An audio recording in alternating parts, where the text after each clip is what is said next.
पैसा मैनर नहीं रखता, ठीक है, पैसा इंडिया के पास बहुत है, ठीक है, उनकी टीम के पास उनके खिलाड़ियों गिफ्ट, मतलब ठीक है, मगर असल तो गिफ्ट कप है। मोदी की हुकूमत जब से आई है ना, इंडिया हर फॉर्मेट में आगे है, खाली क्रिकेट में ही आगे नहीं है, वो हर तरह से अपने मुल्क की इज्जत बचाना चाहते हैं। भारत के अंदर तकरीबन 130 बिलियन डॉलर्स सालाना शादियों पे लगा दिए जाते हैं, जबकि अमेरिका के अंदर 70 अरब डॉलर के करीब पैसा लगाया जाता है।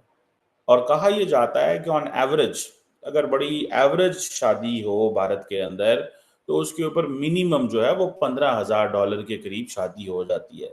15,000 डॉलर पाकिस्तान में तो मेक्स अबाउट, आजकल मेरा ख्याल है 50 लाख 45 लाख के करीब पैसा बन जाता है। बड़ा फर्क है। आपके प्लेयर्स कुछ भी आपके प्लेयर्स वहाँ पे बाबर आजम और बाकी खिलाड़ी बैठ के वहाँ पर अपने मुल्क में पैसा लाना चाहते हैं किसी भी तरह, मतलब हर प्लेयर उनका नजर आता है, हर उनका, यकीन करें कि मेरा अभी भांजा गया हुआ है सऊदीया में, तो जितना वो कहता है मुझे बम्बई का एक हिंदू लड़का मुझे सपोर्ट कर रहा है, इतने पाकिस्तानी नहीं कर रहे।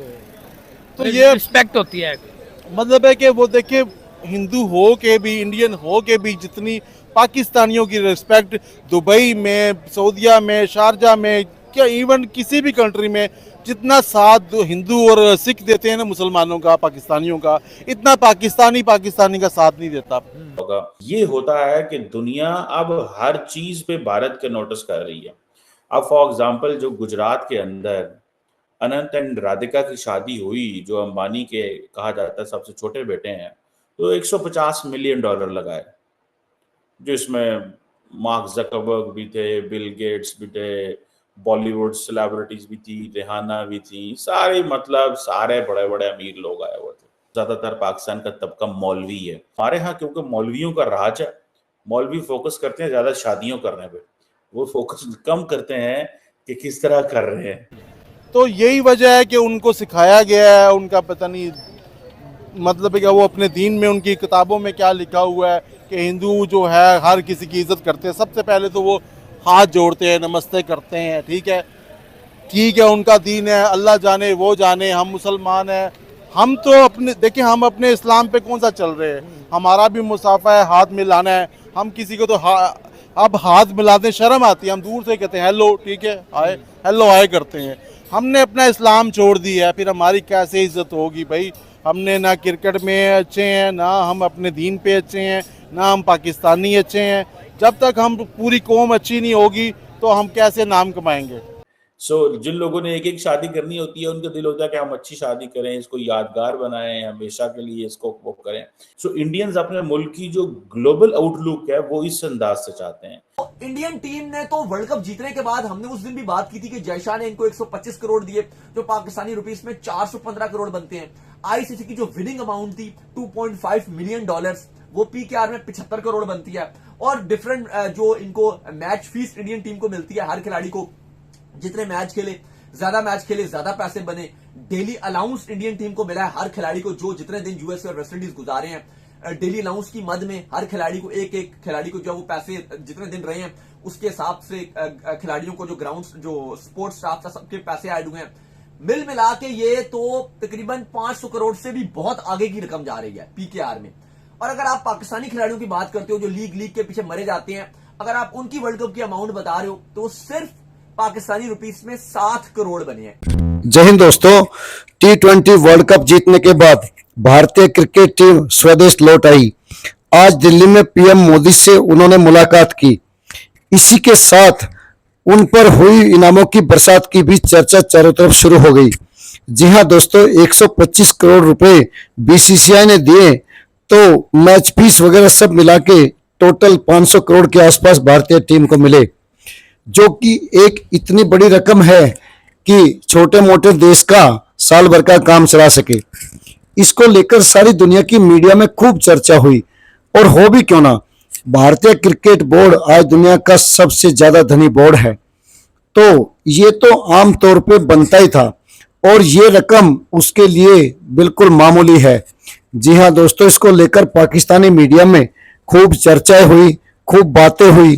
किसी ने कहा जहां पाकिस्तानी टीम सिर्फ 7 करोड़ रुपए ही कमाकर संतुष्ट हो गई, और हारकर बाहर चली गई। वहां भारतीय एक एक खिलाड़ी ने लगभग 100 करोड़ के आसपास पैसे इकट्ठे किए। दरअसल दोस्तों, भारतीयों के लिए या भारतीय क्रिकेट बोर्ड के लिए ये रकम कुछ भी मायने नहीं रखती। वहीं पाकिस्तान जैसे क्रिकेट बोर्ड तो इस रकम से जिंदगी में सोच भी नहीं सकते कि वो अपने खिलाड़ियों को दे सके। दरअसल दोस्तों, बीसीसीआई का बजट अपने आप में इतना बड़ा है कि कई सारे देश भी उसके आसपास नहीं होते। और बीसीसीआई आज जिस तरह अपने खिलाड़ियों को पैसा देता है, इसके बारे में कोई बोर्ड सोच भी नहीं सकता। वहीं दूसरी ओर पाक मीडिया हो या कोई अन्य मीडिया, इस बात की चर्चा भी खूब है कि भारत में आज उस मुकाम पर है कि जहां उसके लोग लगभग हर साल 300 मिलियन तो अपनी शादियों पे खर्च देते हैं। 300 मिलियन, जी हाँ दोस्तों, अगर कोई पाकिस्तान जैसे देश इसको सोचे तो उनको सपने में ही सोच सकते हैं। 300 मिलियन हर साल लगभग शादियों पे खर्चा, ये हिंदुस्तानियों की ताकत है और हिंदुस्तान की ताकत है। आज भारत का एक आम आदमी भी अपनी शादी पर तकरीबन 20 लाख रुपए खर्च कर देता है। वहीं पाकिस्तान, बांग्लादेश या अन्य एशियाई देश हो या फिर यूरोपीय या अमेरिकन देश, वो इतनी बड़ी रकम के बारे में सोच भी नहीं सकते। शायद हिंदू संस्कृति में आज से नहीं, पहले से ही इस बात का चलन रहा है कि अपनी संस्कृति, अपने धर्म और अपने परिवार पर, क्योंकि शादियां परिवार का एक दर्पण होती है, इतनी बड़ी रकम खर्च देते हैं और ये भारत की संपन्नता को भी दर्शाता है। दरअसल आज से नहीं, शुरू से ही, जब से सदियों से धरती बसी है, सनातनियों के पास पैसा आया है और पैसा रहा है। इसीलिए सारी दुनिया सनातनियों की तरफ आकर्षित होती रही, भारत भूमि की तरफ आकर्षित होती रही। दरअसल कहते हैं कि हिंदू कभी पैसे का गुलाम नहीं रहा, बल्कि पैसा ही कभी हिंदुओं का गुलाम रहा है। दरअसल ये एक हकीकत भी है।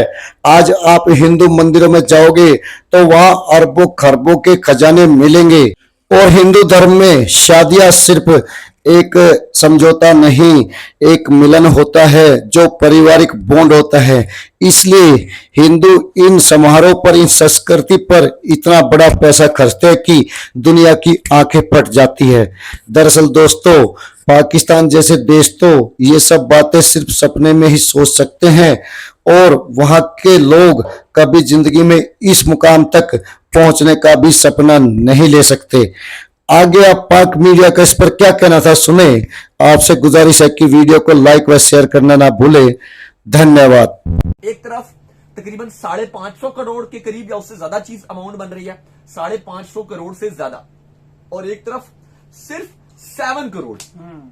भाईजान, ये कितना बड़ा फर्क, क्या हासिल किया आपने? कितना हम अपनी जो ग्लोबल, पाकिस्तान की जो ग्लोबल आउटलुक है वो किस अंदाज से है कि ये तो दहशतगर्दी है, उधर एक्सट्रीमिज्म है, उधर मौलवी है, उधर जला देते हैं, उधर मार देते हैं। आप उधर इस इश्यू पे बात करेंगे, आपको पकड़ लेंगे, आपको आपको आपको जिंदा जला देंगे। क्योंकि पाकिस्तान के अंदर एक नया ट्रेंड इमर्ज होना शुरू हो गया कि जो बंदा, लोग जो है वो मॉब जस्टिस पे आ गए हैं। वो कोई भी इशू हो, मतलब वो जरूरी नहीं मजहबी इशू हो, वैसे ही भी वो चोर भी बेचारा पकड़ा जाए, छोटी मोटी चोरी करते तो उसको भी बस जिंदा जला दो यार, अब ठीक है जी, हम बड़े तंग आए हुए हैं, ऑल दैट, ठीक है। सो इंडिया की जो प्रोजेक्शन है वो कल्चरल प्रोजेक्शन है। इस कल्चरल प्रोजेक्शन का फायदा उठाते हुए एक तो इंडियन, जारी बात है, अपनी जो सोसाइटियल वैल्यूज हैं वो भी एक्सपोर्ट कर रहे हैं। They are showing their financial muscles भी दिखा रहे हैं। Then they are also showing their family bonds, ठीक है जी, and then they are showing that how emotionally they are attached with the family. ये बड़ी अहम बात होती है।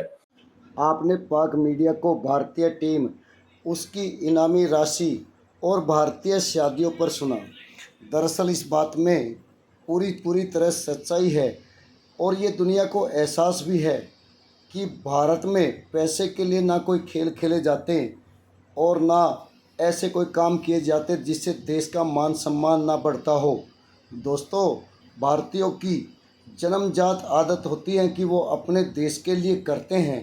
पैसा उनके लिए दूसरे नंबर की चीज़ होती है और ये आज से नहीं, सदियों से सिद्ध भी हुआ है कि भारतीयों के पीछे पैसा तो भागता है लेकिन भारतीय कभी पैसे के पीछे नहीं भागते। आज भारत ने पीएम नरेंद्र मोदी की पिछले 10 साल की सत्ता के दौरान जिस तरह तरक्की की है और दुनिया में अपना डंका बजाया है, वो सारी दुनिया के सामने हैं। अपने खिलाड़ियों को पैसा देना एक इनामी राशि हो सकती है, लेकिन ये खिलाड़ी जिस तरह देश का नाम रोशन करते हैं और अपने देश का नाम दुनिया के कोने कोने में ले जाने का काम करते हैं, उसके सामने ये रकम कुछ भी नहीं है। और दूसरी ओर भारतीय या कहे हिंदू संस्कारों की गूंज आज सारी दुनिया में है, जहां हिंदू धर्म अहिंसा और शांति का संदेश तो देता ही है, साथ ही पारिवारिक मूल्यों, पारिवारिक बॉन्ड का भी सारी दुनिया को संदेश देता है। आज जहां पश्चिमी देश हो या फिर मुस्लिम देश, कई कई शादियां और उनके तलाक और उनके माँ बाप से संबंध ना होना सबसे बड़ी चिंता का विषय बन गया है। वहीं भारत में आज भी सनातन संस्कृति के कारण चाहे दिन दुनी रात चौगनी तरक्की क्यों ना हो रही हो, लेकिन भारतीयों ने अपने मूल्यों को नहीं छोड़ा। और आज भी शादियाँ एक इवेंट ना होकर एक ऐसा समारोह होता है जिसमें बड़े बड़े बॉन्ड बनते हैं और एक दूसरे के प्रति लगाव और प्यार का इजहार होता है। शायद यही सनातन का संदेश भी रहा है। जिस तरह सनातन सारी दुनिया को अपना घर मानते हैं, वो भी कहीं न कहीं सारी दुनिया को राह दिखाता है कि कोई पराया नहीं होता, सभी अपने होते हैं।